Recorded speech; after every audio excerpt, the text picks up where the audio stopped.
साथियों नमस्कार, जय हिंद। स्वागत है आप सभी लोगों का आपके अपने YouTube channel GS with Vinay Tripathi sir में। आज हम लोग एक ऐसे मुद्दे पर बात करने जा रहे हैं, जो मुद्दा बहुत ही संवेदनशील है और वो है जनसंख्या। जब साथियों हम लोग जनसंख्या पर बात करते हैं, तो सामान्यतया किसी भी व्यक्ति के मन में बढ़ती हुई जनसंख्या के नकारात्मक प्रभावों का एक चित्र बनता है। वहीं कई बार ऐसा लगता है कि दुनिया के कुछ देश, कुछ मुल्क जिनके पास जनसंख्या कम है और रिसोर्सेस ज़्यादा है, वो तेजी से विकास कर रहे हैं। तो क्या जनसंख्या का बहुत ज़्यादा होना किसी देश के लिए अभिशाप है या उस देश के लिए वह जनसंख्या एक संसाधन है? ये दो पहलू हैं। खास करके जब हम हिंदुस्तान की बात करते हैं, भारत की बात करते हैं, अपने इंडिया की बात करते हैं, तो इस स्थिति में हमारे दिमाग में जो सामान्यतः फिगर बनता है वो यही बनता है कि हम लोगों को लगता है कि इतना अधिक जनसंख्या होने के कारण हमारा जो विकास है वो दुनिया के उन देशों की तुलना में बहुत कम हो जाता है, कमजोर पड़ जाता है, जिनके पास जनसंख्या कम और संसाधन ज़्यादा है। आप लोगों को सिविल सर्विसेज का एक एस्पिरेंट होने के नाते, भारत का एक आम नागरिक होने के नाते, इन सभी पहलुओं पर ठीक से विचार करना चाहिए और दुनिया भर के जो अलग अलग विचारक रहे हैं उनके सिद्धांतों को समझना चाहिए। हम लोग इस पूरे सीरीज में देखेंगे कि अलग अलग जो विचारक रहे हैं वो क्या कह रहे हैं, जनसंख्या से जुड़ी हुई जो शब्दावलियां हैं उनका रियल सेंस में समाज के ऊपर क्या प्रभाव पड़ रहा है, समाज में उसमें क्या बदलाव हो रहा है। ऐसे में यदि हम लोग बात करें तो एक जो सबसे बड़ा नाम आता है विचारकों का, उसमें सबसे बड़ा नाम आपके सामने आता है माल्थस का। तो आज हम लोग इस सीरीज में बात करने जा रहे हैं सबसे पहले माल्थस के जनसंख्या सिद्धांत की। थोड़ा सा समझने का प्रयास करेंगे कि जो माल्थस का जनसंख्या सिद्धांत है ये आपके एग्जाम के लिए बहुत ज्यादा महत्वपूर्ण है। एवरी ईयर इस पर आपके एग्जाम में क्वेश्चन पूछे जाते हैं।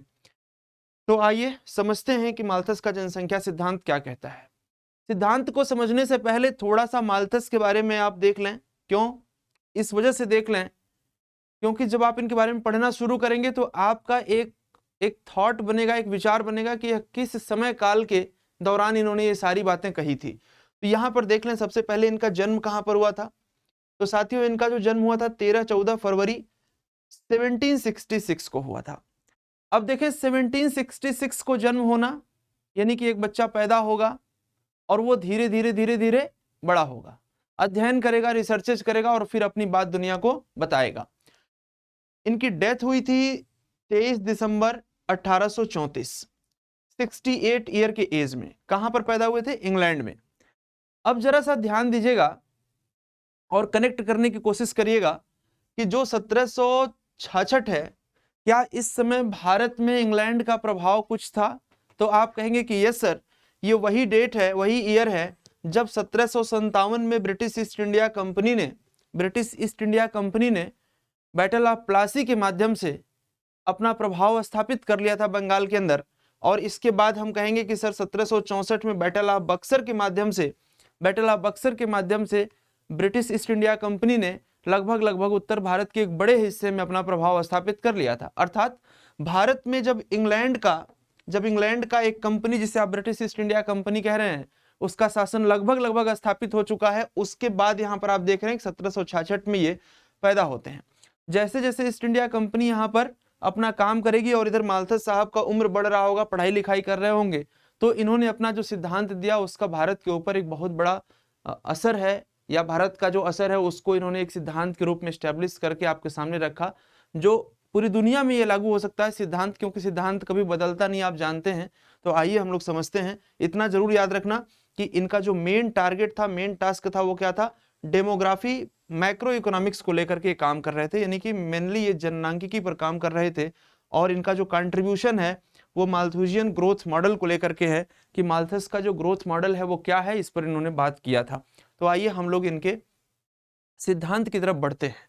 देखिए, सबसे पहला ही क्वेश्चन आपकी परीक्षा में क्या पूछा जाता है कि यहां से सवाल पूछते हैं कि प्रिंसिपल ऑफ पॉपुलेशन, ध्यान दीजिएगा, बस इतना पूछ लेते हैं कि प्रिंसिपल ऑफ पॉपुलेशन नामक पुस्तक किसने लिखी थी। तो आपको यहां पर याद रखना है कि ये माल्थस की पुस्तक है और कहा जा रहा है कि an essay on the principle of population as it affects the future improvement of society. ध्यान से समझना, जनसंख्या का कम होना या जनसंख्या का अधिक होना, इन दोनों का जो प्रभाव है वो समाज के ऊपर है। इसलिए माल्थस ने समाज के ऊपर क्या प्रभाव पड़ रहा है इसको लेकर के अपनी एक पुस्तक लिखी, प्रिंसिपल ऑफ पॉपुलेशन। और ये पुस्तक प्रकाशित हुई 1798 में। जरा ध्यान से समझिएगा कि 1798 की हम लोग बात करें तो भारत में लॉर्ड कॉर्नवालिस आ चुका है और British east India company establish कर चुकी है अपने आप को। यानी कि इसमें कोई शक नहीं है कि जब इस पुस्तक को लिखा होगा टी.आर. माल्थस ने तो उन्होंने भारत की स्थिति को जरूर ध्यान में रखा होगा, और भारत की स्थिति को ध्यान में रखते हुए भारत की समाज को भी ध्यान में रखा होगा।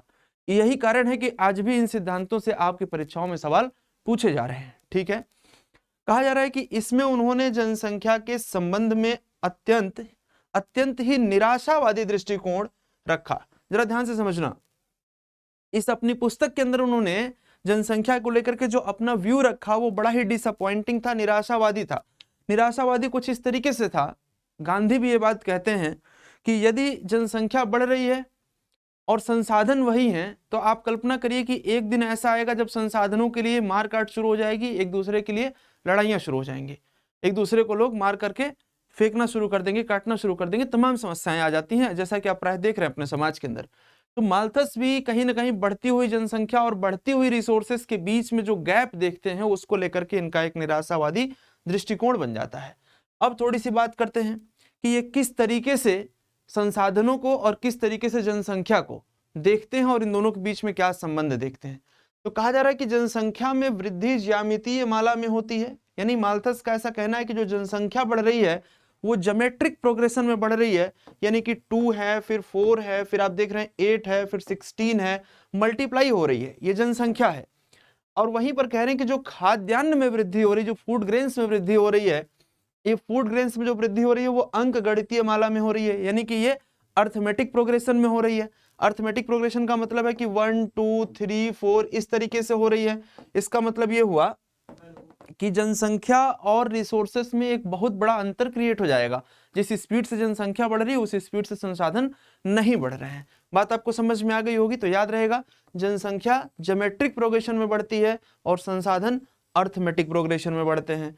इसके बाद इन्होंने क्या कहा, इन्होंने कहा, जरा ध्यान से देखना, कि इन माल्थुसियन वर्ड्स, यानी कि यदि हम माल्थस की भाषा में बात करें तो कहा जा रहा है कि it is constant tendency in all animated life to increase beyond the nourishment prepared for it. और फिर कहा जा रहा है कि दस एन इम्बैलेंस, यानी कि एक संतुलन क्रिएट होगा, an imbalance is created which leads to over population. कहा जा रहा है कि ये जो आपने देखा है अभी अभी कि जनसंख्या बहुत तेजी से बढ़ी और संसाधन उतनी तेजी से नहीं बढ़े। जनसंख्या के बढ़ने में ज्योमेट्रिक मीन्स आपने देखा और यहाँ पर आपने अर्थमेटिक ग्रोथ देखा। तो इसमें कह रहे हैं कि एक इम्बैलेंस क्रिएट हो जाएगा, एक असंतुलन क्रिएट हो जाएगा और ये ओवर पॉपुलेशन को जन्म देगा, यानी कि अति जनसंख्या को जन्म देगा। अब अति जनसंख्या को जब जन्म देगा तो ऐसे कंडीशन में क्या होगा, देखें जरा, जो अति जनसंख्या की स्थिति बनेगी तो ऑब्वियस सी बात है कि यहाँ पर नैसर्गिक प्रतिबंध आने लगेंगे, जैसे अकाल पड़ने लगेगा, अकाल के साथ साथ भूखमरी आने लगेगी, महामारी आने लगेगी, भूकंप होगा, ये सब समस्याएं आएंगी। और इस तरीके से इसको आपने कह दिया कि ये जनसंख्या जाल कहलाएगा, पॉपुलेशन ट्रैप कहलाएगा।